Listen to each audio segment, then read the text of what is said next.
3, 2, 1, 0. What's up, guys? I wanted to address the I would say probably most popular topic right now, which is COVID-19, right? And then how that impacts real estate. So as you've probably seen in the markets, stock market or publicly traded markets, lots of volatility, right? Lots of up and down, and primarily down, right? We're at this point, we're down almost, I think, something ridiculous in the Dow, something like 11,000 points, right? Which is a lot. That is definitely a lot considering there's only 30,000 points. So that's a very substantial chunk of the entire stock market, right? So with that, as real estate investors, we don't like that type of volatility, right?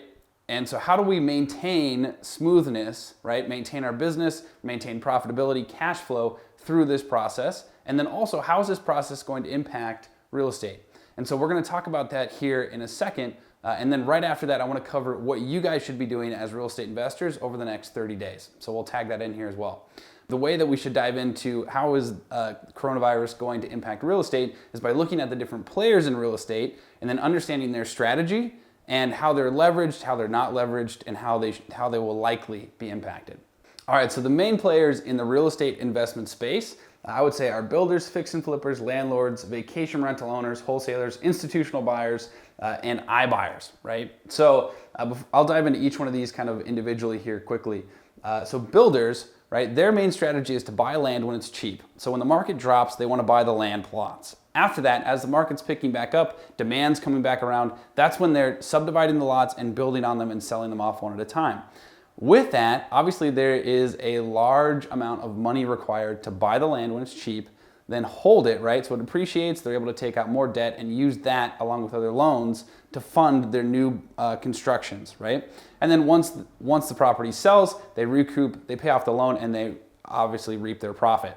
So that's how builders normally work. With that, that's about a 1-year cycle time, right? From when they start building to when they might finish a subdivision if they're an efficient builder. That's a long cycle time to have a lot of leverage.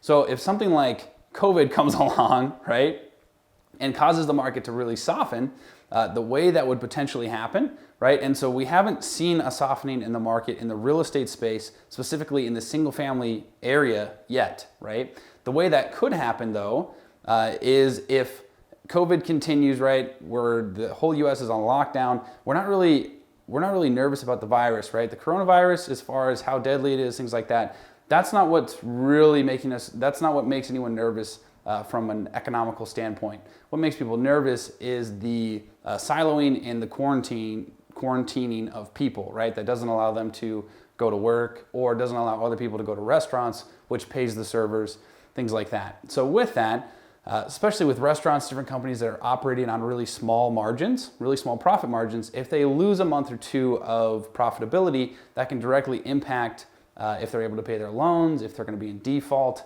and then for some of them, if they can continue business, right? So if you are already on hard times as a restaurant owner, and then you come into this, it's going to be very hard to push through that and end in a good spot. With that, we would expect to see layoffs like we're seeing from the airlines and hospitality businesses. And so those layoffs create less people with jobs, less people with incomes, and therefore less money to spend. Additionally, right, it impacts the commercial market because those businesses that are closing, right, so as those businesses, and this sounds all doomsday, but I'm gonna tell you how we work through this and it works great here in a second. But those businesses, those commercial businesses that are closing no longer need the commercial space, right? And so you have a softening in commercial space, commercial real estate. That would be what you would see probably initially, right? Also, businesses that are normally considered very strong are now being downgraded. So their debt that's traded on public markets normally would be, that used to be investment grade debt is now what's called junk bonds or like low quality or high yield debt. And so if they're defaulting on that, you can have a little bit of a chain reaction that causes a commercial market, not necessarily to collapse, but definitely to soften, right? And so this is reversing, right, that it's putting builders back into the place where they might want to start buying land again instead of building single family properties or building commercial space, right? So it's a reversal. It could bring us back into that space where they're going to start buying and holding for later years that they're going to build, right? So a smart strategic builder will work through those cycles. Now, a non-strategic builder is very highly leveraged right now, doesn't have enough cash to push through a declining or softening commercial market, right? And therefore might fall on hard times. And that's one of the reasons why in our business, we really don't like what we do wholesale, specifically wholesale real estate. We don't take on any leverage. We don't have these long, year-long, or even decade-long cycles of buying, building, and then selling to profit, right? We're in and out of a transaction generally within 14 days and without any leverage. So that's why we would advise that. But that's how you would see an impact to builders, right? So they would stop building, right, which contracts the housing supply because the demand's not there. That helps fight the softening.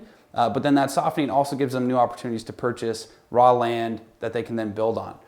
Fix and flippers, right? So fix and flippers have it good and bad, right? So if you're in the middle of flipping, right now we've seen no softening so far in the single family residence market, right?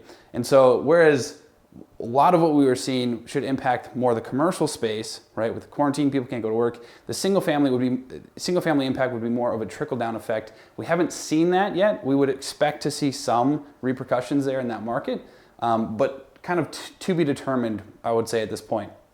With that, for a fix and flipper that currently has flips, they will likely take haircuts on those flips. So if you were anticipated to make 50 grand, you might make 20, you might make 30, you might make 40. Or you might just say, hey, I'm just going to cut my losses here, sell at cost, get this one gone, and wait to see where the market's going, right?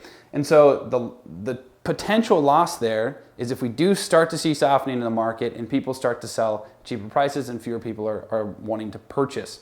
Now, from our standpoint, right, so right now it's March 18th, is that right? 18th, I believe. And so right now it's March 18th. We have had at Key Glee, we've had, I think, 2 buyers that were ready to purchase say like, hey, I don't want to purchase, I want to calm down and see what the market does. Both of those properties instantly resold with backups. So, and we've sold, and we're still selling properties like normal. So we haven't seen the slowdown. We focus specifically in single family residence. So we have not seen any slowdown there. It seems very positive. It still seems like for a flipper, you can estimate your numbers based on previous comps, and you're going to have, it really seems like a good shot of having that come true, right? So this is yet to be seen. If we do see somewhat of a slowdown or a softening in the market, then you're going to see they're going to discount properties to sell them, to get them sold. But remember, this isn't 2008. In 2008, the issue was in mortgages, right? And so the issue was in mortgages and in banks, right? So you weren't able to get financing for loans, things like that. Whereas now, so obviously the target rate from the Fed is very low, making mortgages more desirable and cheaper, more available to more people, right? So that's good, and increases the amount of people that are able to purchase, right? Because of how much less it will cost them per month to buy, and encourages the bank to lend out that money because they're making more of an arbitrage on each loan. So you have that now. We didn't have that instantly in 2008. With that, the issue isn't actually in real estate like it was then. So then it was triggered, the collapse was triggered by issues within real estate, within debt, whereas now we have Dodd-Frank, all types of other regulations that make the banks much stronger and make the mortgage practices much more rigorous, right, to get a loan. So there's no ninja loans where you don't have a job, you don't have assets, you don't have income, and somehow you can still get a loan. Those don't exist anymore, right, and haven't since the crash and since the new regulations. So real estate might have a trickle-down effect from what's happening in the business sector, right, and people getting laid off, but it's not going to be a direct impact, and it would be very surprising if it was as aggressive or even close to as aggressive in 2008. With that, what is also very encouraging and fun is you see another player down here that I'll introduce before jumping back to some of these others, but institutional buyers, right, and big purchasers are now getting very excited. They're right at the edge of their seats because they haven't been purchasing in the market as they've been watching the appreciation and expecting the bull market to turn into a bear. Normally we have about a 10-year bull market, then a 2-year bear. That's how it will flip back and forth historically. There's countries that have not experienced a bear market like Australia for a very long time and just till recently. And so sometimes those can be extended or contracted based on economic circumstances. But with that, they've been waiting for something to soften the real estate market so that they can jump in and buy. There are lots of big institutions that regret not buying enough in 8, 9, 10, 11, and even in 2012, where prices were heavily discounted compared to where they are now. And we've had some good appreciation since then. So they're like, ooh, waiting. They have been on the sidelines for the past couple of years. They want the market to soften so that they can jump in and start purchasing. Again, that's extremely beneficial to us as a wholesaler. Makes our job, honestly, much easier. Now, with that, if the market softens, so fix and flippers might take a little bit of a hit, a percentage-wise hit, right? I would expect probably no more than 20% of a discount in the real estate market. With that, it will be interesting to see how it goes. We might not take a hit at all. Might be more than that. That's still to be seen on what the full repercussions are. But what is encouraging is after you do that on those original properties, when the market softens, right, it becomes a buyer's market, not a seller's market, which means the fix and flippers can now get much better discounts, right? Sellers are much more willing to negotiate and sell at better prices. Right? And so, whereas we haven't seen that in a very long time, you might actually be able to get a deal at the auction, which we haven't been able to see in a very long time. And fix and flippers, their skill becomes highly in demand. So you have lots of properties that are distressed, right? That weren't getting fixed up and taken care of. So the fixed up inventory shrinks, which means every property that you fix up and make beautiful and list on the market is worth more because there's fewer of them, right? Which is cool. It's very cool. So ultimately, when the market softens, like if you look at 2009, 10, 11, and 12, fix and flippers were making much larger spreads on each deal than they are now.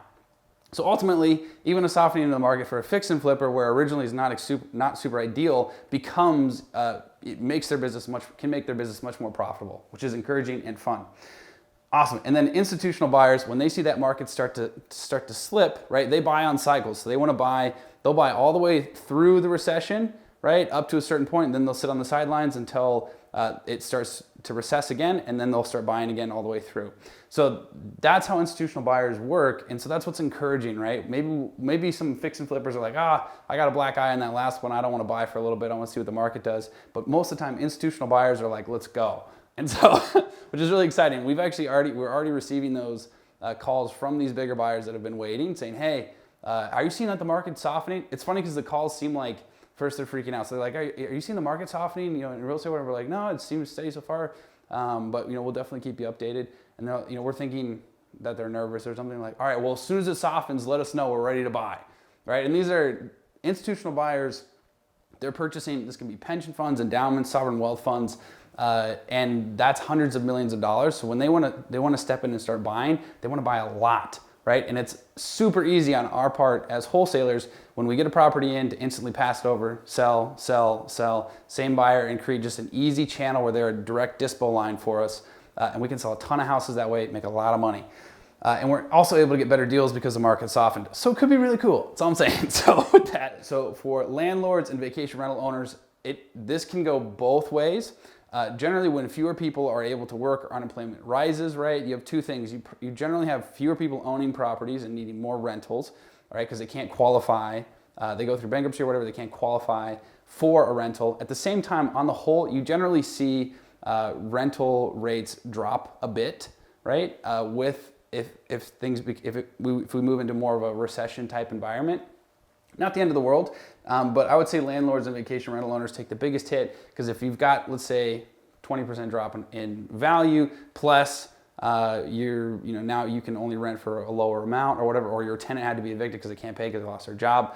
Like those are hassles. It comes with being a landlord. The biggest thing here is when you're a landlord, you're holding for the long term, and you try to buy rentals when the market recesses and then sell them when the market's up. Right? So lots of landlords that wanted to get out of their properties sold them at the peak the last few years, which is awesome, good for them. If it recedes at all, then they're going to start buying again and then hold through this next period. So landlords and vacation rental owners, I think vacation rental owners specifically because of the restrictions, the different quarantines, bans on travel, those types of things, they're going to get hit the most for these next probably couple weeks. But once those travel bans are lifted, summer's here, right? Virus declines. We're out of this pandemic type goodness or whatever. Then I would expect that this would pick right back up. And most of the things that didn't happen the past few months were delayed a few months. And so it could be a very high or hot season for them. Whereas in the like summer months, right, normally being good months for a lot of places, it might be amplified. So we'll see how that works. I would say short-term loss, but probably long-term smoothing and just fine. And then same with landlords, right, which is generally the case. Cool. iBuyers. So iBuyers are online internet buyers, right? And so you've probably seen in the news that they're announcing like, hey, we're halting purchasing, things like that.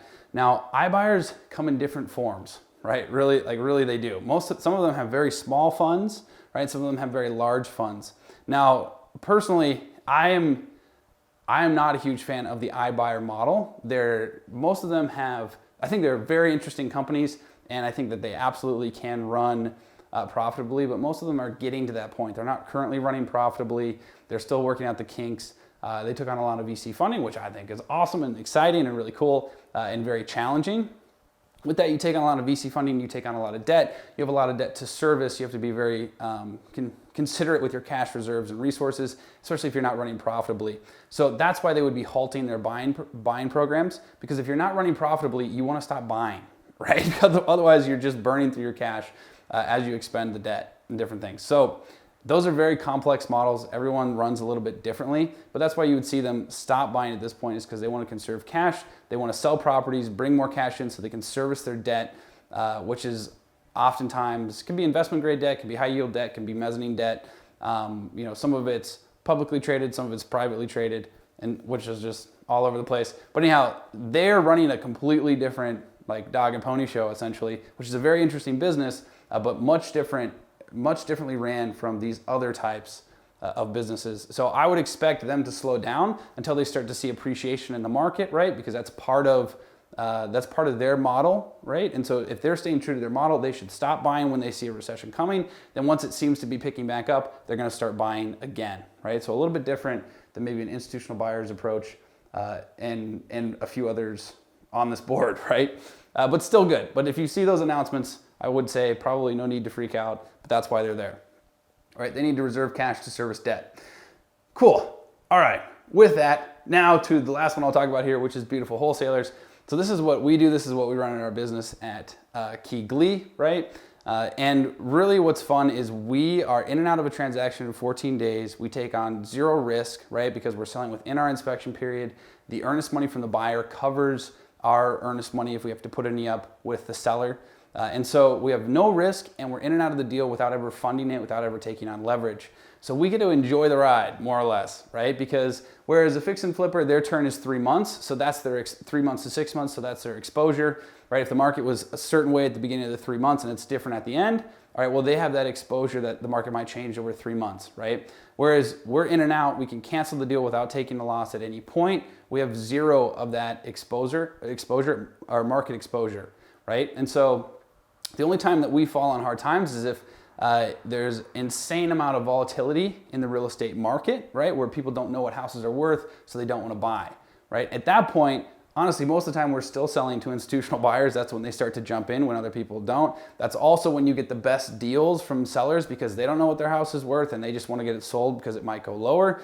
And so even then, we're still able to really transact. And generally that uncertainty where people are like, oh, I don't know what comps are, everything's changing, right? That change from comps were here, now they're all of a sudden here, there's like a difference, people don't know what's happening. We can really thrive even in that environment and do well, but that's where we would see the most of a slowdown. Normally that's a short period of time. And then after that, that's when you have your institutional buyers start to enter, that's when your iBuyers will start to buy again when it's back on the uptick, and same with your flippers. More or less, we luck out. We have the best gig ever. So we can survive all the way through the potential recession and back into when real estate's appreciating again. Cool. So all that to say, we're not sure if COVID will create a recession or not, right, in real estate. And so it's obviously we're already technically into a bear market in as far as publicly traded stocks, commodities, things like that. That go. But as far as within real estate, right now, all of the indicators are actually looking very strong. So to be seen how real estate will be impacted. It could be that everyone across this board ends up being a complete winner because real estate wasn't the catalyst for this crash like it was in 2008. And maybe we will fare through this as if nothing happened. So exciting to see, but also exciting to know that if we do move into something where there's a recess in value for real estate, that this is how it plays out for all of these different people and how we'll be okay. Or actually be okay, but not even that. It really could create a ton of opportunity for us, especially in the section of being a wholesaler. Cool, so now let's talk about if you are in real estate, what you should be doing over these next 30 days. So if you're already in real estate, I think depending on what niche you're in, right? So if you're a builder, if you're a fix and flipper, if you're a landlord, right? There's a kind of a different solution for everyone. Ideally though, I would say you wanna move primarily to more of a cash position, right? So if you've got properties, if you're a fix and flipper, I would wanna fix them up, get them on the market as soon as possible and have them sell. If you look at the 2008 crash, which remember, that was real estate specific, this one's not, which is very nice. So we might fare through this one perfectly fine. There might be absolutely no reason that you would need to sell sooner rather than later.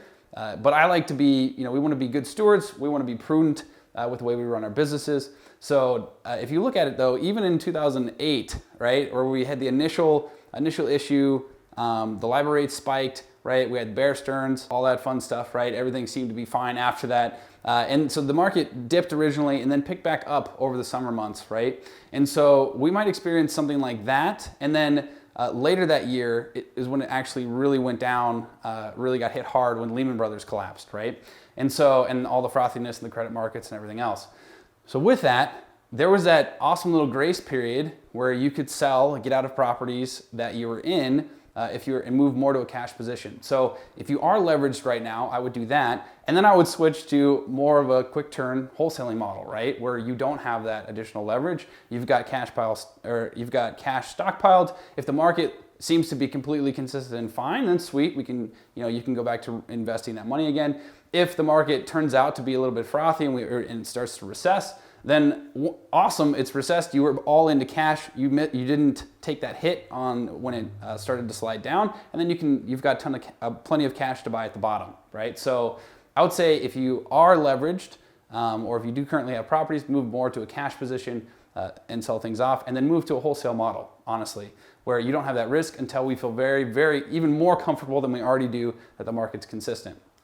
But it is looking really consistent right now anyway, so at the same time, if you wanted to just plow through and keep going for it, it's not a terrible idea either, right? And so it's not a terrible idea either. That way you consistently, if you're in the mode of flipping, you keep consistent income coming in. Worst case scenario is you've got two sides of it. If you're gonna go pursue wholesaling, awesome, that's great. If you're not and you're just gonna wait on the sidelines, I obviously analyze your own business, but if you're in a fix and flipping business, that's your income, right?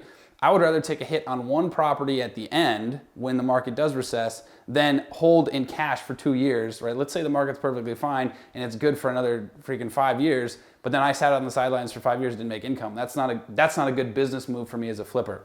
So I would say make sure that you're thinking about both of those, right? If you're gonna switch from fix and flipping to a wholesale model, awesome, right? But if fix and flipping is your bread and butter, I mean, the markets seem rather stable on the real estate side in the single family arena right now. If it was me, I would continue keeping that income coming in, right? Continue flipping. And then if the market starts to slide, I would sell that last property at cost or a little bit above, or take a loss if I had to. But that way I'm taking one loss or one at cost property. I don't miss the opportunity to earn through that whole potential next few years, right? Just think about how many people in 2014 were like, this is the end. You're like, okay, you missed freaking 6 years at least, right, of profitable fix and flipping. So we don't want to be the person that misses out on the market either, right? We just want to be strategic, make sure we're protected, make sure that we have enough cash that if we do have to take a loss on one property, right, that it's not going to really injure us. And then there's plenty of money to be made. If you're in real estate, if you're wholesaling in real estate, then just keep doing what you're doing, right? So like that's awesome. I would say use more free marketing methods, right? So we talk a lot about old school marketing methods, which are like mailers, bandit signs, things like that, and how expensive they are. So I would move from that to more new school marketing methods, right? Which might be more online based, using technology, things like that, where it doesn't cost money, right? We don't have to pay for the bandit sign. You can make a post in a Facebook group, that's free, whereas to put a sign up on the corner, that costs you, $3.50, right? $2 for the sign and $1.50 for a guy to put it out. So anyhow, and you probably get a better result over here. So there's tons of those strategies, old school versus new school. I would say move to new school where you're not spending money. That's how we do the vast majority of our deals in Key Glee, right? Of the 60 to 80 deals we do each month is off those new school marketing methods. So that's what I would suggest. Move to that. That way you're saving money on marketing. You've got a more secure, safe, solid model, and you should be able to continue transacting through the whole process. I mean, it's going great. So it should continue awesome. Cool. With that, if you're looking to get into real estate, I would say now is absolutely the time, right? One, it's a fantastic time to learn. Lots of people are transitioning. Every time the market shakes up, it creates a bunch of new opportunity, more or less. When people are in the zone, they're living a certain way, lots of people aren't wanting to move. You have less opportunity as an entrepreneur in a really steady market. When the market gets shaken up a little bit, that's when those opportunities appear. Right? With that, you also might have more time if you're quarantined somewhere, right? You might have more time right now to spend learning, right? To invest in some education and really absorb the content and then have time to apply it. Whereas you maybe don't have that same amount of time, even if you're just saving on the commute to and from work, if you're working remotely during the regular part of the year. So that would be my advice is I don't think there's a better time than right now to jump into real estate, especially because you could build your wholesale business, create a cash reserve, which we're going to see how this goes if we move into more of a recessed real estate market, which I would expect a small drop, not a large drop this time, from all indicators basically. So if we see a small drop, one, if you're wholesaling, you can wholesale through that whole period, you can build up a cash reserve, and then you can purchase and benefit from the appreciation that comes after that drop, right? So one, that would be great. And then two, if the market is consistent, then everything's awesome, right? Then literally it's just, you got in when you had time to go through the material, and the sooner you apply it, the sooner you start to earn. So with that, one other quick note that I wanted to touch on for fix and flippers is make sure you're purchasing at the right discount as well, right? So as fix and flippers, you've got a lot of ability, right? We're buying under markets. We're not buying at market. So our risk is already adjusted there as well. Because even if the market drops 20%, well, if you bought at 70% of ARV, right? Or if you bought at 70%, you still have profit to be made just listing, even though the market dipped, right? Because we're not buying at retail. The people that are buying at retail right now are the ones really getting hit. And that's the same thing in 2008. You had lots of people bidding, in 2007, bidding way over retail just to get a hold of real estate. Whereas we don't have that now. As a flipper, if you're buying from the right provider, the right wholesaler, you can actually buy at a considerable discount. So even if the market dips, you're not underwater in your property. You can refinance out, rent, and then sell. So lots of different options as a flipper. Just want to drop that one in there.